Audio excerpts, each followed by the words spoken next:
So I met my friend Michael about 9 years ago now at this point, I think. But the significance of when I met him was 9 years ago also. It was the first time I got sober for an extended period of time, which I remember I made it 106 days, which was a huge accomplishment at that time for not going sober for much more than a day or two at that point. At that same point in my life, I was also starting to practice yoga, and it was really helping with my mental health and helping me feel grounded, feel really great about my sobriety and feeling really good about my life. I remember seeing Michael around or just knowing him from the yoga world because he was a really popular yoga teacher who used to teach his jock yoga at that point. And so I really looked up to him because we met in this program that we were both doing together about sobriety. And yeah, it was great at that time meeting those guys because I remember this one time we were talking about getting a bottle of wine for yourself at the LCBO, and you'd go get a bottle of wine and you try to figure out, should I get the big bottle, like the Magnum of wine, or just the regular size bottle? And then you think, well, I'll get the regular size because then it will prevent me from drinking more than that. But then if you buy the bottle of regular sized wine, you'll just go back later to get another one. So it was kind of pointless. But I remember just laughing with these guys about having similar experiences about the way that we thought about alcohol and sobriety. Michael and I had a really great conversation about all of this stuff, sobriety, addiction, how we think about it now, how yoga, meditation comes into it now. This is Mask Off for Mask, and I'm Vance.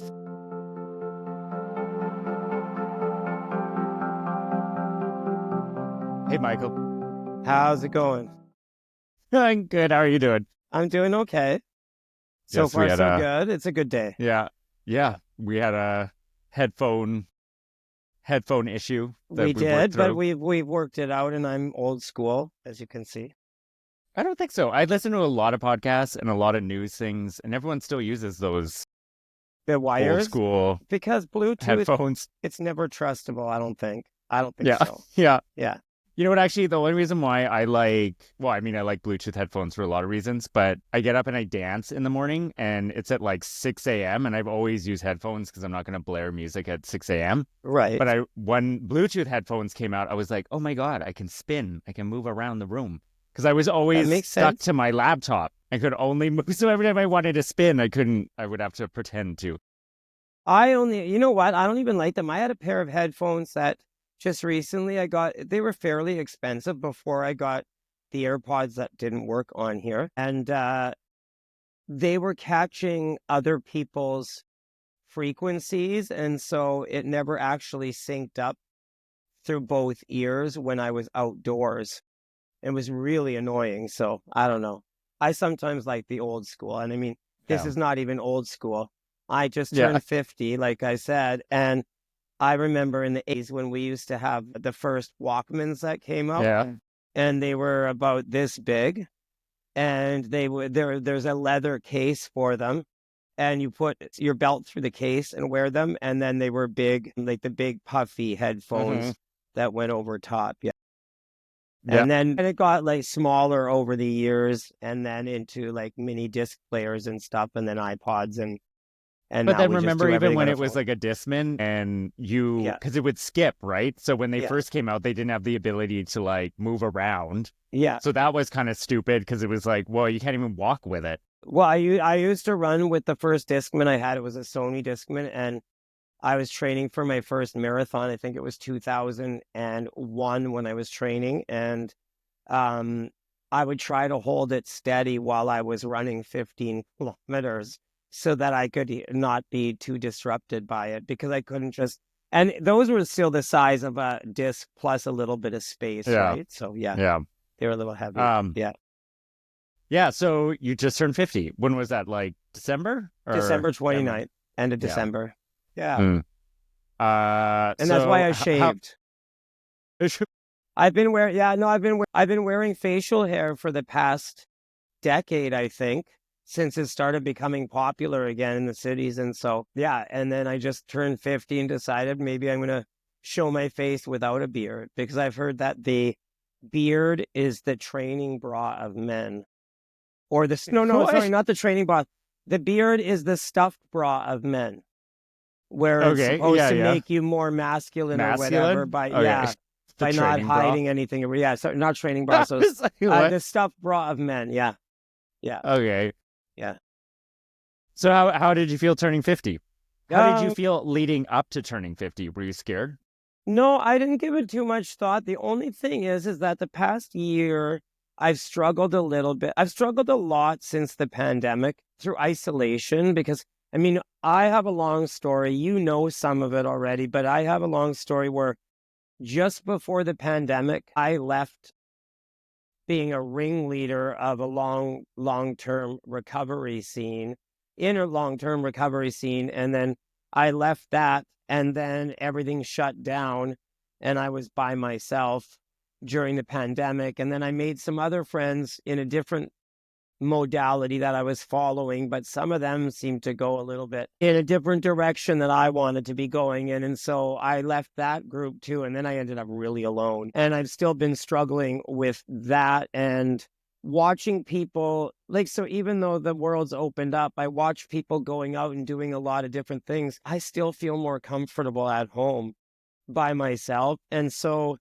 And then I would get down on myself that I'm not out doing things. And why am I not out? And, I used to have a sense of purpose and direction and what's the word? Accountability and connection to this big group of people. And I no longer had it. And so when I was turning 50, I was like, I know that if I was still in the walk of life I was before the pandemic, that I would have a big party and maybe go somewhere exotic and bring all my friends with me or something, or do something big. But I didn't know what to do, and I just kept putting it off and putting it off and putting it off. And then I ended up with when it came to my birthday, it's also December 29th. Everybody's out of town. It's hard to get anybody to commit to doing anything. So I didn't really make many plans. And I worried about that because I didn't want to turn 50 and think, geez, I didn't do anything. I mean, I did spend a lot of money on nice things for myself and justified it because it was my birthday. Mm-hmm. But then I did end up having a group of friends. We went out for dinner and I went and saw that play Titanic, the musical.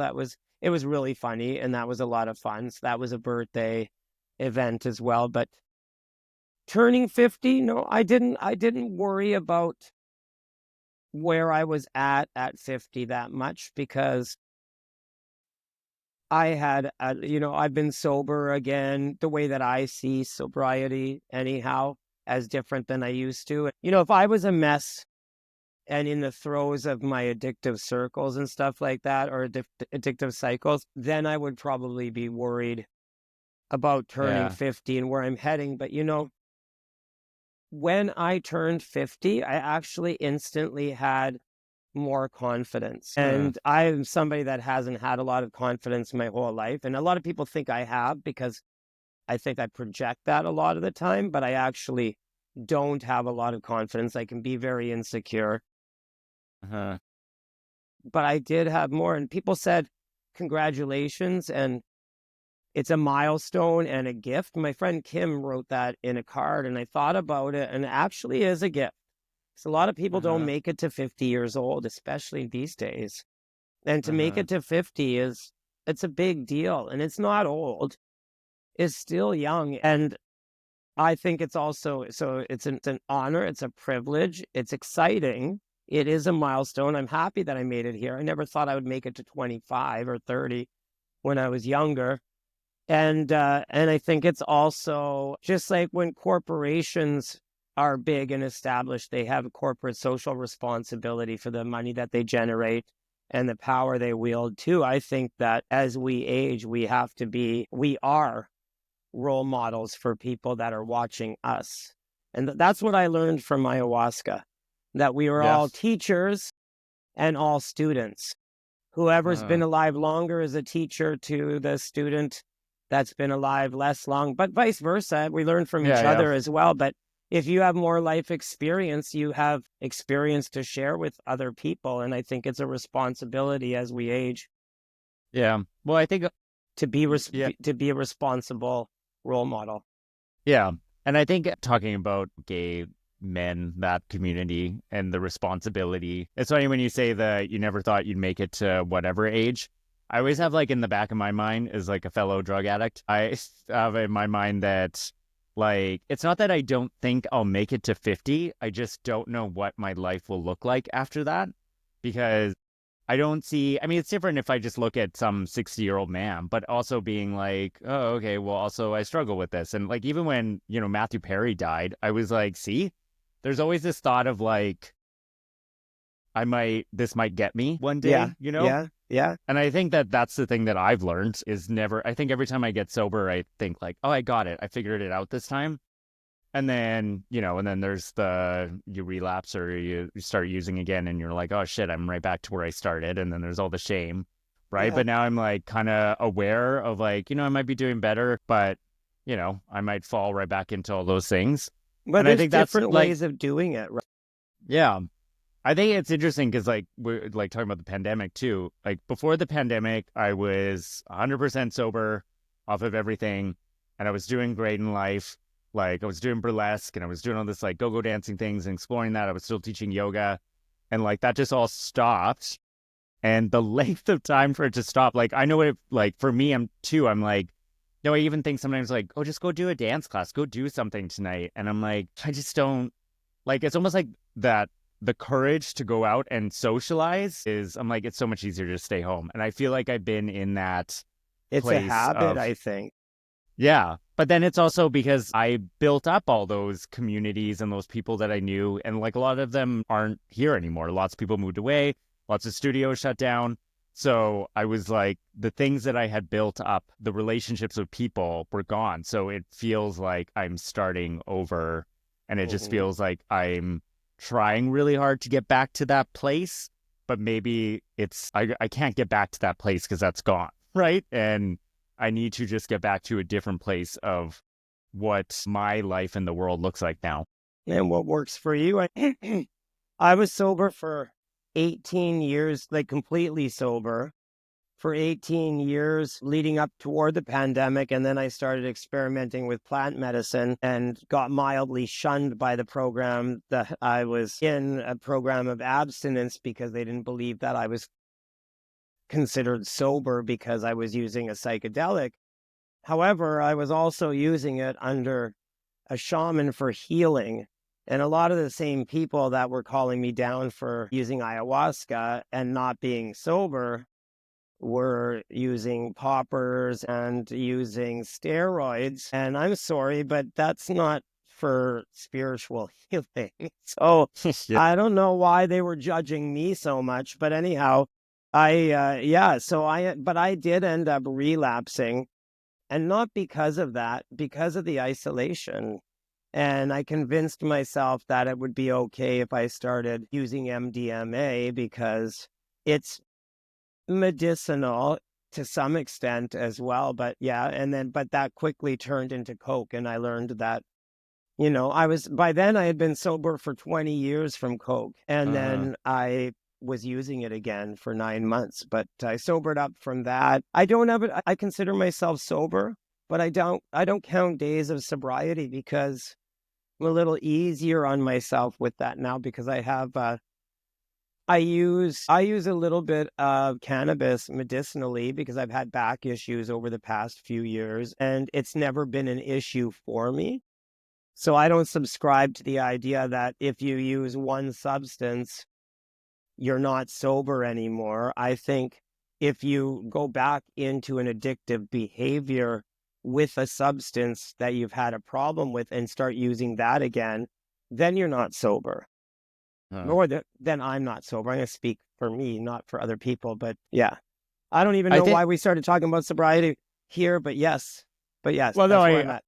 the one thing that because so like even this month, I have done a dry January and like haven't drank, but I Yeah. also was recognizing that like I was drinking a lot, partying a lot because it was holidays. And then I went home to visit my family, drank a lot. And like, I know that I'm like, I feel like absolute fucking shit. Like, this isn't just like something I can do and be like, oh, I can just go out and drink and have a, good time and then not feel anything. I'm like depressed for 4 days after. I'm like in this cycle then where it's like I feel better by the next weekend and then I drink again and whatever. So this month I was like, hey, we'll try January for sure, which I did. And then I was like, I'm not going to smoke pot either. And then I got like 3 days in and I was like, just smoke some pot. I'm like, yeah, I can smoke some pot because it's not as the side effects aren't that bad, right? I still notice something. I might feel a bit like brain foggy, Right. but it's not anxiety, feeling depressed, feel like shit like alcohol does, right? Right. But I still recognize that I'm still smoking pot because there's something that I'm missing because I'm just still smoking pot because I'm alone, right? Like it's just, Right. okay, well, I live by myself. Smoking pot helps, it chills me out. And so I am using it to numb something out. And I think a lot of it is just I feel alone and it's easier just to smoke pot. But then I would like to not be alone. But then it goes back to that, the community that I used to have and feel like I got to build it back up, which I do have to do. But it just feels like it's okay if you're smoking pot just to get by a little bit. Like for me, that's what works is I mean, I don't know. Like, if you smoke pot, do you have to take antidepressants? if I if I smoke pot, do I have to? I don't know. Well, I What? mean, I'm just like, I mean, can you reframe it? Because, I mean, for me, pot was never a thing for me because I didn't like it.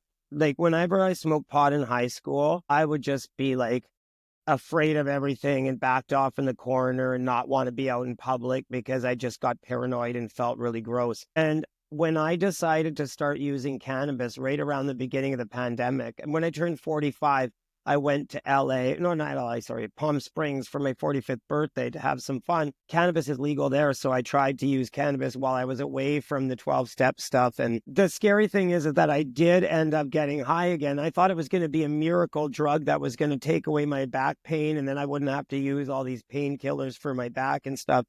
But once again, I just like back in high school, I got scared and paranoid and everything else. So I actually had to force myself to get past that sensation and know that there's going to be a part of that if I cross the limit with how much is benefiting me or whatever. So I've never really had a problem with weed. So I've questioned just to make sure I'm not on the wrong track if I'm using it to numb something out or to pass the time or to make me more comfortable. And physically, yes. And now it actually works to bring my anxiety down now that I've used it and gotten used to it. So, I find using that, I don't need as strong, I don't need painkillers anymore. I mean, I am on a different therapy through a pain clinic, but I don't have to take Percocets anymore. Mm-hmm. And which is, I think, fantastic. So I think it's medicinal for me. And if it takes away some of my anxiety and I don't have to take a pill for that as well, then, even if it's a little bit recreational, if I use it a little bit before I go out, I don't think there's anything wrong with that or anything I'm not running home because I need it Yeah. or I'm not I picking it up because I'm craving it.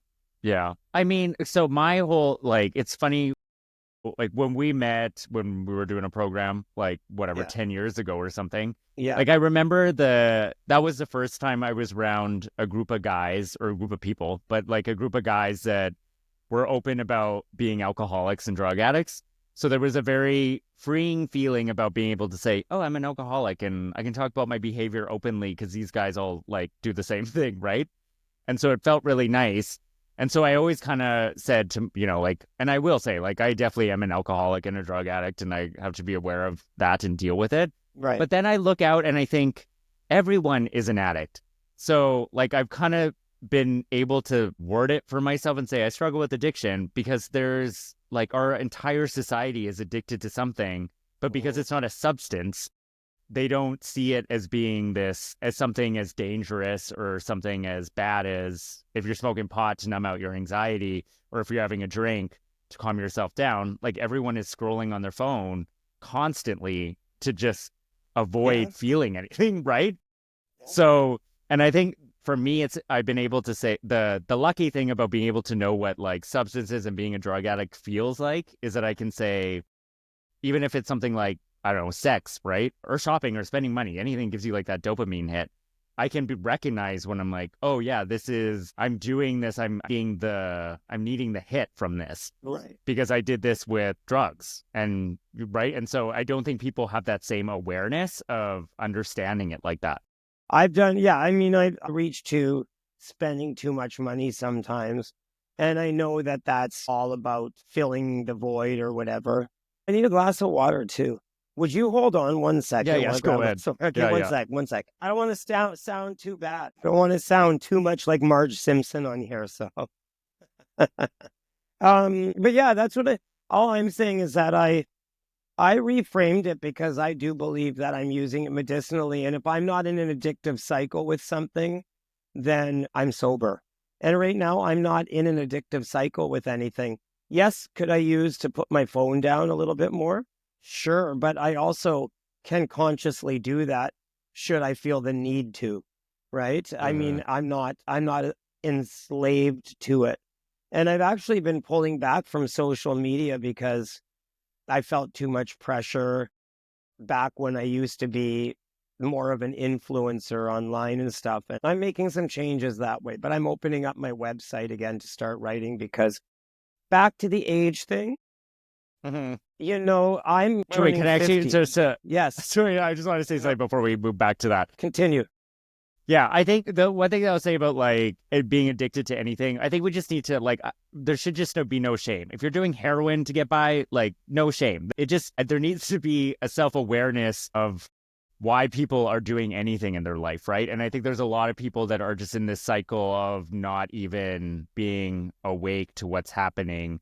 And so what I wish we would just understand about like addiction is that it's something that is in most people's lives, right? And maybe for me and you, we just got, for us, it's drugs and alcohol that we got an issue with. But Or there's no behaviors. shame. Yeah, there's no shame in it, right? It's like how you said about how you got ousted by the group for using something. I think we should be able to say you're not less of a person or worthy of a person if you're still using. That's, we all struggle, right? And life is tough. People use things to get by. And also, so, we shouldn't be judging, period. yeah. There's bliss in non-judgment. Let me teach you something right now. When you are able to stop yourself when you're about to judge somebody negatively or even positively where you're putting them above or below yourself, when you are able to recognize, you know what, I don't have to judge, that it's better not to judge, it's an instant self-esteem boost. Because when you're able to actually recognize that you can stop yourself from doing it, it just reminds you in that moment that you have evolved to the point where you can do this and you don't need to. So it's kind of like going like this with your self-esteem just by trying to do that. And Yeah. when you do, and I mean, yeah, there is bliss in non-judgment, right? And that's what they try to teach in those programs too. But there seems to be a lot of judgment. And that's one of the reasons why I left as well, because I do enough judging of myself. I don't need to be hearing that other people are doing this thing all the time, right? So yeah. And the last thing I'll say before we go back to your birthday is the word that I like to use that actually helps me to define what I'm doing is I like the term sober-ish. And right. I've heard that a lot lately, just because I think sobriety is becoming more of something that people are exploring. And so whoever came up with sober-ish, because I was always sober-ish. Yeah, because I was either sober or not. And if I wasn't sober, then I was failing. And that's how I saw it. So every time someone said, I've been sober for 20 years or something, and they would be, 50, I would be like, oh my God, I'm doing worse than this person because I'm 35 and I'm never going to have 20 years at 50. And so that shit would come into my mind. And then I thought, you don't have to be 100% sober. It's not working for you.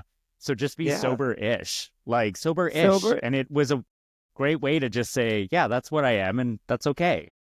Abstinence is the extreme end of harm reduction, and it's a tool. It's not a complete way of being. And I found that out for myself because it's too hard and fast. It's too black and white. And there's no room for, I don't know. Being human? Yeah, for being human, for having ups and downs, like I said, because if I'm not in an addictive cycle with something, why can't I consider myself sober? Because that's what sober is. It doesn't mean strictly abstinence. It means balanced and like awake and present, right?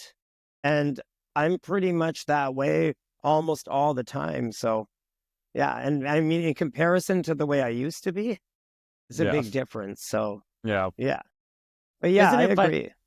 Isn't it funny how, because I think we've talked a bit about this, that, you know, when you were using and partying all the time when you were in your 20s, and when I was too, I still look back at that time though with like such fondness and thinking that was awesome. I had the best time because I was 20 years old and had no responsibilities in life and could do that. Mm-hmm. It got to a point where it was like, okay, now you're financially and work life and all this. There's no balance and it's too much. Mm-hmm. But there was something about it that I felt, oh, I can look back on that time and be glad I did it, because I do see people who are, you know, good students and good kids, and they go to university and they're so focused on getting the job, they forget that, hey, you should take some time to fuck Live up your and life. live your life. And so then they start doing it at 35 or 40, and they're like, oh my God, drugs and partying. I never knew it was so much fun. Whereas I feel like I have at least the perspective to be, yeah, it is fun, but it's not worth it. And also my body can't handle that shit anymore. Like, I just can't do it. And I have other things in my life, and I've done that. So I don't feel like I want to continue down that way because I know where it leads to. Right. I went full throttle very quickly because I moved here from Thunder Bay to be a club kid in the mid-90s. And I went really hard for 2 years and then was pretty much homeless and went back home and crashed at my dad's house for a few months while I started paying him back the money I owed him for the drug dealer that I had ripped off that he had paid off for me. But then I stayed there and I started my journey of recovery. But so when I look back, yes, I had crazy wild times, and I was a publicized club kid, and I dressed crazy, and I was in that era that people talk about. But it's also very scary to think back because I was really out of control. Like, I mean, really out of control. And I didn't even know who I was without drugs, without alcohol, without putting makeup on. And my name was Hot Girl in the clubs. And I didn't know who I was unless I was Hot Girl. And I remember a couple of years after I had sobered up, I was at a friend's birthday party from the club scene, and I ran into one of my oldest friends, and she was one of the big fruit flies from the club scene in Toronto, where all of her friends were gay, and she worked at all the coat checks and stuff. And she was at the party, and she said, like, I'm out of makeup, and I had gotten fit at this point, and she said, I think you thought that we all liked you because you were Hot Girl, but Hot Girl was just a bonus. We liked you because you were Michael. And I didn't know what she meant, because I thought, like, I'm nobody unless I'm telling jokes or on stage or in makeup or promoting or doing something. I didn't realize that she was referring to how nice I was to them, or how we interacted together, and how the way that I treated people and the things that I said to people and stuff. I didn't realize that was my character. And so I've just started realizing that from that point on. And at that point, I think I was 30 or 31 or something, somewhere around there. Is that when you started doing yoga? I started doing yoga when the first year I got sober in 2001. So I've been doing yoga for 24 years, and I've been teaching it for 17 now. You know, like what you were just saying about your identity was this club kid or party girl, whatever, right? Hot girl. Hot girl. It's on my arm. It's tattooed. Yeah. Can you see, is there any resemblance to why you were drawn to being a yoga teacher and to being hot girl? Hmm. Like the performance aspect of it, or because we all, Yes. right? Like if we talk about ego, we all have identities, different things, and different parts of ourselves that come out for different situations. Teaching yoga is very performative, Yeah. right? Well, when I'm passionate about something, I'm all in. Some people might call it obsessed, and I don't care anymore what they call it. But when I'm passionate about something, I'm all in. I was passionate about being a club kid and coming here and getting on TV and showing people back home where I was from that it's okay to be gay and outrageous and live your life and be accepted.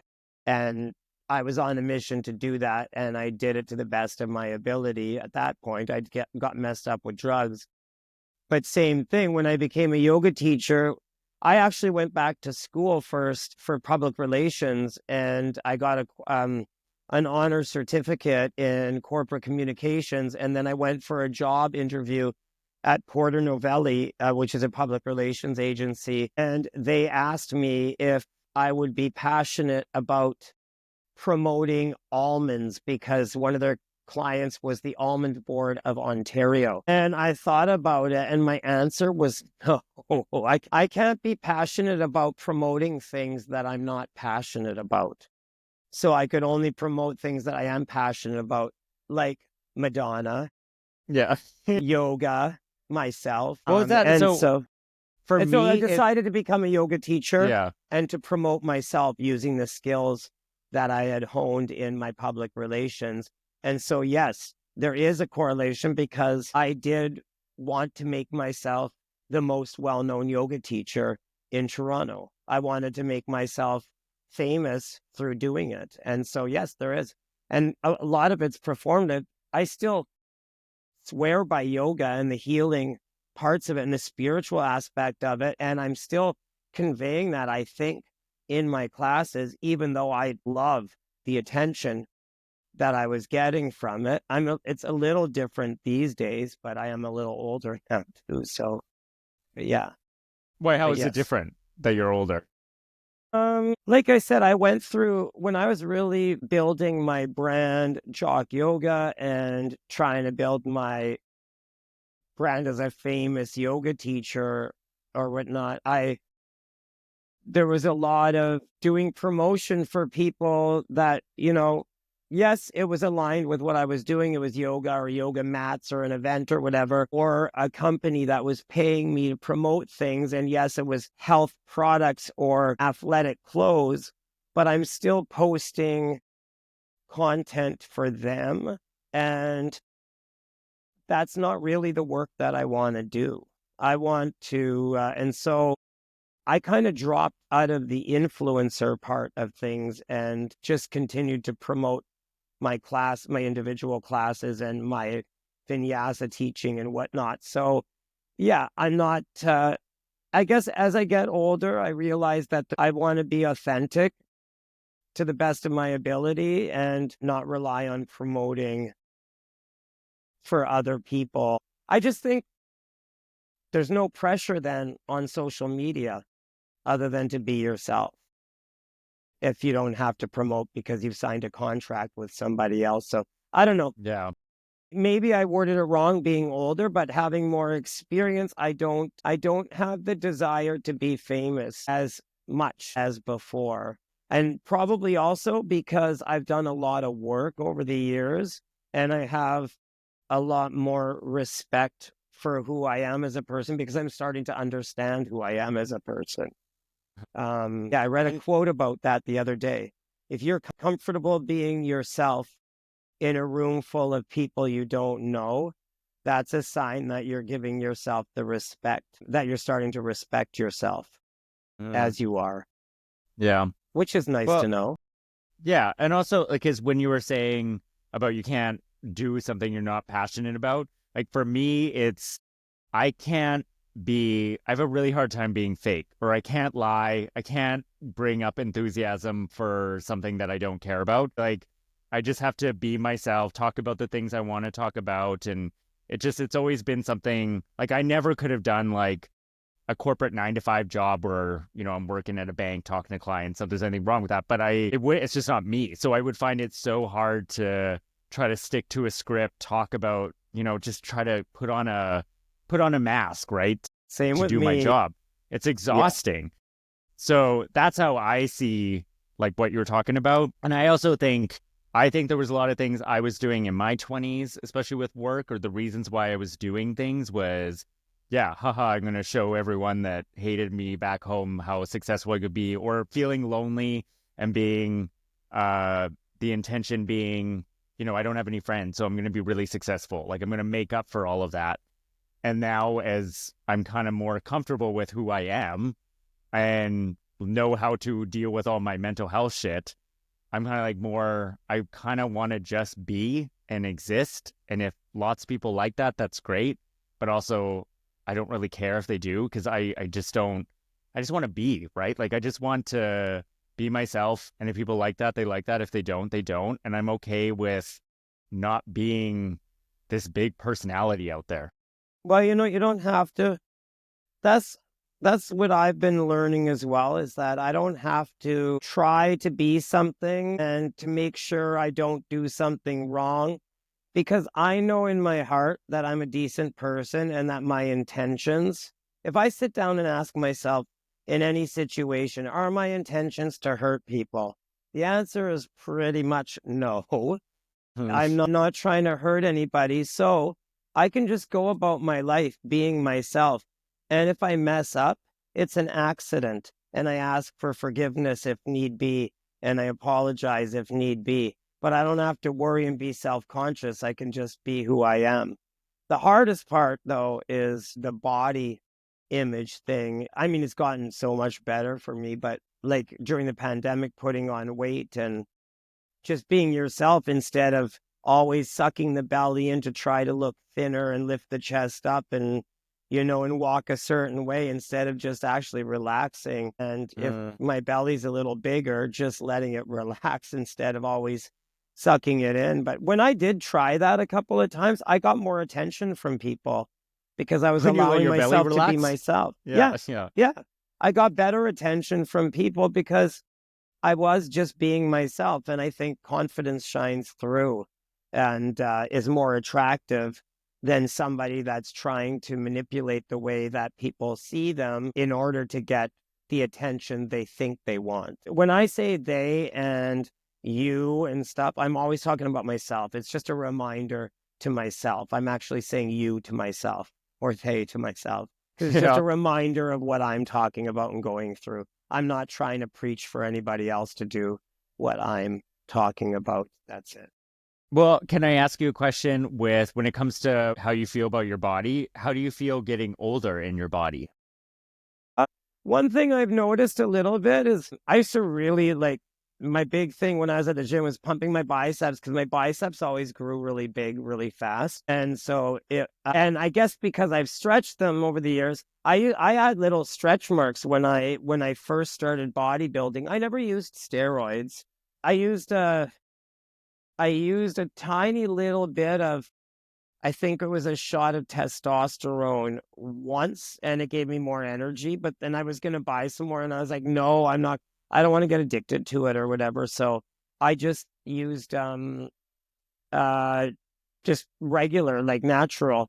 But my biceps grew really big, and I did have some stretch marks around the biceps.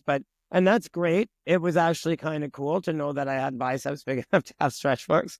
But then what I have noticed is the elasticity in my skin has started to just not be as taut as it used to be. And so I do notice that a little bit more, like where the skin crinkles and stuff, it crinkles a little bit more. So I'm not hyper aware of it, but I am aware of it. But honestly, I've gotten a lot more attention from guys that like dad bods and not sculpted bodies anymore. And I eat whatever I want. I eat pretty well now. I have some foundational nutrition so that I'm always making sure that I'm getting my nutritional, but I also eat whatever I want if I want to. And so that includes like some junk food sometimes and stuff. I just make sure I work out all the time and I feel comfortable. And that is pretty comfortable. I'm not that, as I've aged. And it's not just that good reception from younger generations liking dad bods and stuff. I've just been feeling more comfortable with who I am as well. Because when I look at other people, I don't search out their imperfections. Like Uh-huh. when people used to talk about how good Sting looked as he aged because he was a yogi, right? Like if you look really Yes. close, you could see that he's in generally good shape, but he is a little bit older and the skin is going to droop a little bit. But we don't sit there and pinpoint all of those things. We celebrate people for being in good shape and taking care of themselves as they age or whatever. Well, I mean, I would say it's a double standard because I think that we, not us, but as a society, we definitely pick apart women, though, for getting older. People do. I haven't done that much of it myself. I don't think like, No, not us, but, like I remember even to go to Madonna, yeah, like I remember when she was 50 and like when she was doing Sticky and Sweet that's and when I sang into everyone her was, microphone. yeah, yeah, I have that book too with you in it. But remember, everyone was talking about her arms and how veiny her arms were and how, like, well, she's just a very lean person and has always been that way. But I remember I always thought too, I'm like, this woman is strong. She's fucking fit as fuck. And we're not looking at this 50-year-old woman and being like, wow, look at her dancing and doing all these crazy gymnastic shits on stage with a bunch of 20-year-olds. And so we're like, oh, her arms look old. Yeah, It's exactly. like, what?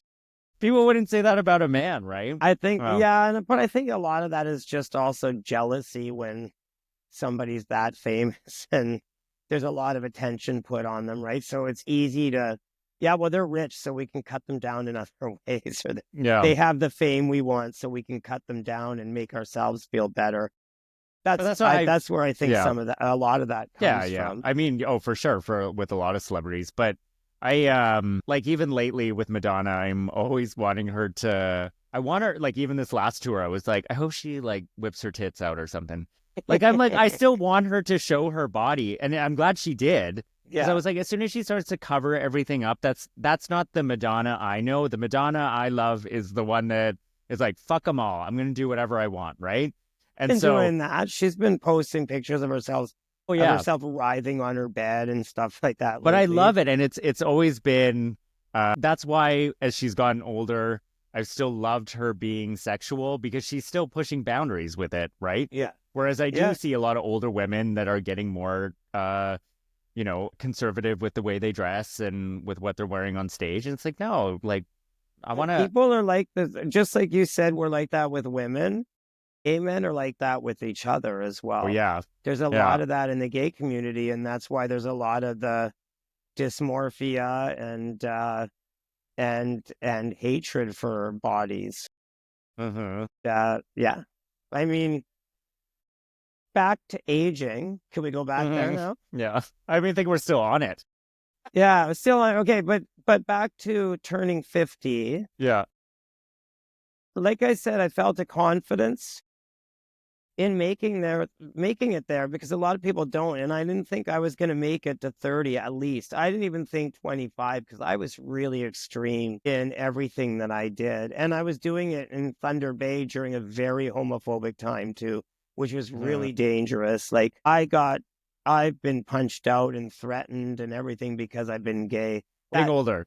Anyhow, but getting older, I when I grew up in that time in the 80s, the generation before me was just before me was the generation that would have been my mentors, my role models, my elders. And we don't really have that generation of elders because they died from AIDS. Most of them died from AIDS, the people, my generation, because people were using condoms and everybody already had it when it started being recognized.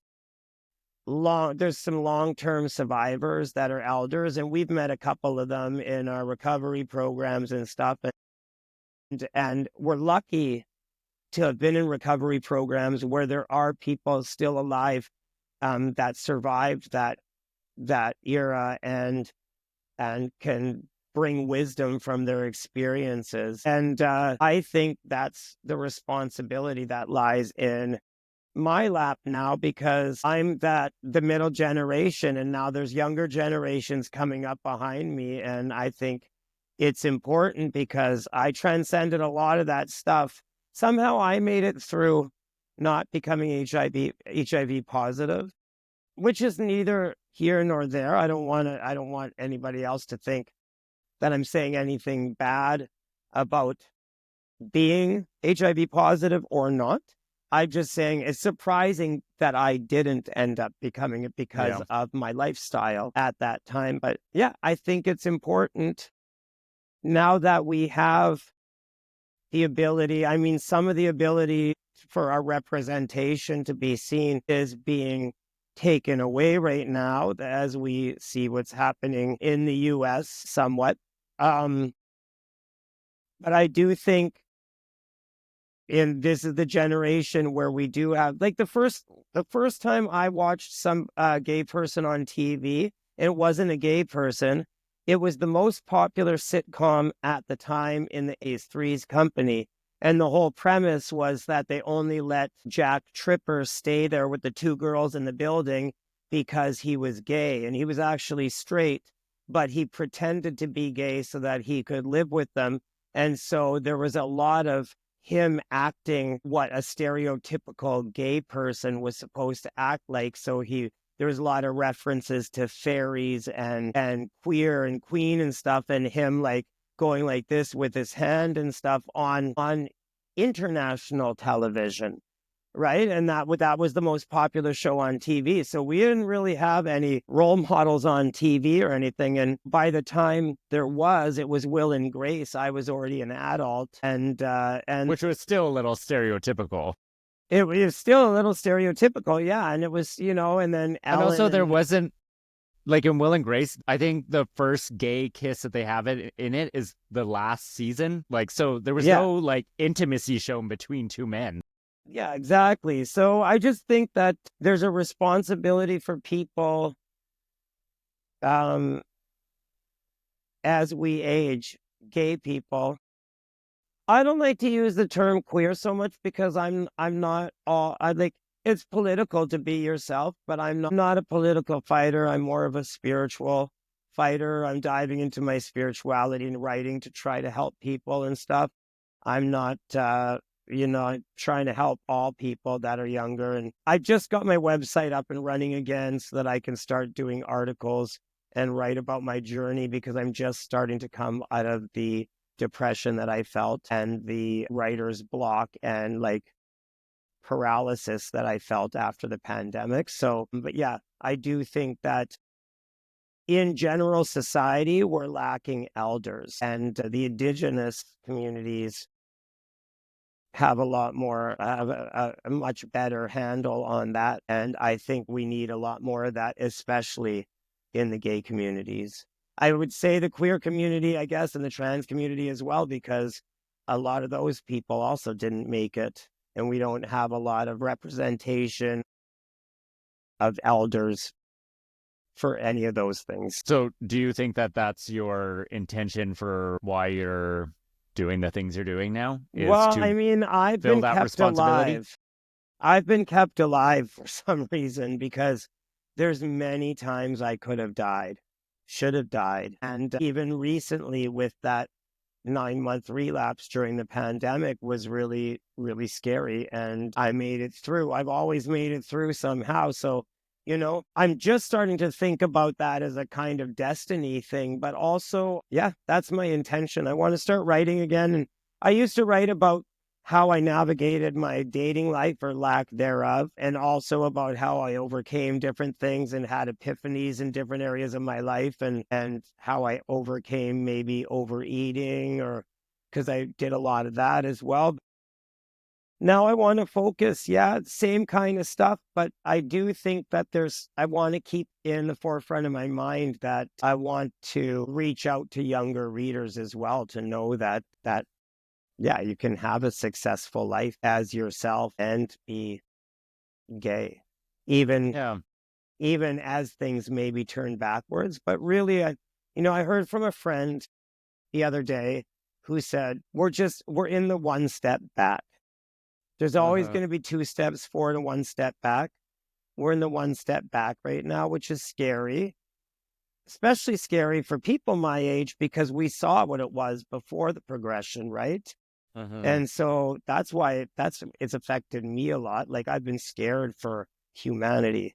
That's a Yeah. lot of heaviness on the shoulders, but I've been Yeah. doing a lot of yoga, so Yeah.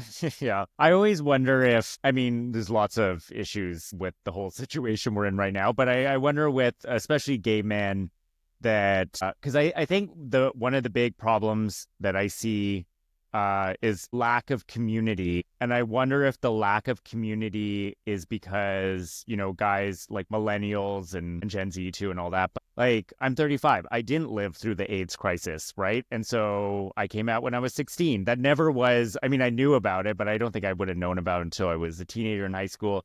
And it wasn't something that I felt the trauma of that. So I wonder if a lot of us, especially when I work with men, I see the problems that we face, and like a lot of it is like body image issues and stuff. And not that that's not important or that matters, but I just think, wow, if you would have lived in the 80s and was seeing your friends die, I wonder if your perspective would be a little bit different, or maybe you would be more loving towards other gay guys in the community, wanting more of community at all. And so that's why I wonder if we're kind of we fell off the train of focus to keep fighting for our rights, because like maybe that's why we lost it, because we were all of a sudden being like, well, we've lived pretty good lives as gay men if we were born after that, right? And yeah, I think that we all have to do a little bit of inner work to, I mean, I think everyone, I mean, there's a lot of people who are going in this right wing place that need to do some inner work too, right? Like I see a lot of the problem, what's going on is people are not skilled in emotional intelligence or how to deal with their issues or how to calm their nervous system. And there's just a lot of hate. Social media goes into that. And I think everyone needs to look inward, because I don't think people are evil. I don't think people are shitty people because they voted for Donald Trump. I think we're in this place where there's a shit storm of things that are happening. There's a lot of misinformation. We all hate each other. We don't know how to talk to each other, right? And so I think there's a part of that has to be, I have to go within myself to figure out like what my wounds are before I can start healing other people or helping other people too, right? To be a good leader, if you want to be a part of this fight, you got to look at your own stuff and be self-aware of why you think the things you do and why you feel the way that you do. And I think that people, it's going back to the addiction thing, people are avoiding all of that, right? And I think, like, I really do think that if everyone was doing that, we would have a healthier society, right? Because we wouldn't be putting up with bullshit. We wouldn't be consuming so much. We wouldn't feel so much shit about our bodies that we don't even pay attention to being like, oh my God, my rights might be stripped away, right? Yeah, it is. It is. But I'm also just saying that I think like the way that I'm going to come at the fight now isn't to jump on the bandwagon with everybody else who's doing whatever the current fight is for the biggest portion of people.